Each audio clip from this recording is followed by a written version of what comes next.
নমস্কার, জয়গুরু।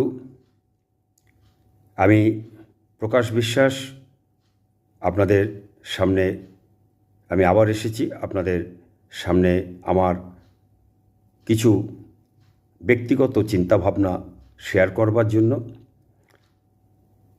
আপনারা সবাই জানেন, এটা আপনারা শুনেছেন প্রবাদটা, যে যায় লঙ্কায় সেই হয় রাবণ। এটা সত্যি কি মিথ্যা আমরা হয়তো ঘটনা মধ্যে দিয়ে এটা অনুভব করতে পারি, বা আমরা অনেক সময় আমরা ওভারলুক করে যাই, আমরা ঠিক বুঝে উঠতে পারি না। পরবর্তী সময়ে ঘটনা যখন ঘটে তখন তার সঙ্গে আমরা মিল খেয়ে এটাকে মিল খাওয়ার চেষ্টা করি, দেখি যে কথাটা কতটা ঠিক। ঠিক তেমনি আজকে আমি আপনাদের সঙ্গে একটু আলোচনা করব আমাদের সম্প্রতি যে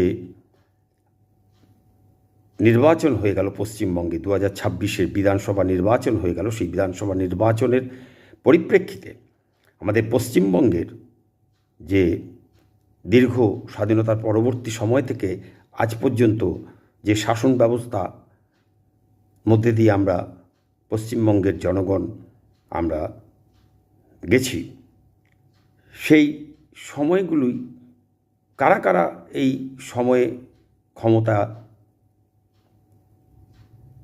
আসীন ছিল সেটা আমরা একটু আলোচনা করব, এবং সেই সময় আমরা কি দেখতে পেয়েছি সেটাও একটু আলোচনা করব বর্তমান সময়ের পরিপ্রেক্ষিতে। যাই হোক, আজকে আমি আলোচনা করছি যে এই যে প্রবাদ, যে যায় লঙ্কায় সেই হয় রাবণ, এটা প্রমাণ হয়েছিল 1947 সালে স্বাধীনতা পরবর্তী সময়ে পশ্চিমবঙ্গে দীর্ঘ কংগ্রেসি জমানার শাসনকালে 1977 সাল পর্যন্ত। এটা আপনারা সকলেই জানেন,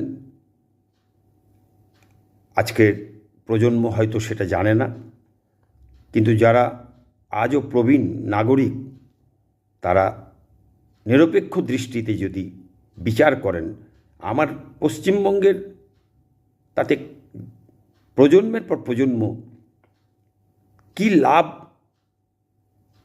তুলতে পেরেছে এই শাসন ব্যবস্থার মধ্যে দিয়ে। আমি যদি পক্ষপাতিত্ব না করি, আমি যদি আমার রাজ্যের মানুষের মঙ্গল, আমার বর্তমান এবং ভবিষ্যৎ প্রজন্মের মঙ্গল যদি আমি কামনা করি, সবার ভালো হোক, সবাই ভালো থাকুক, সবাই আমার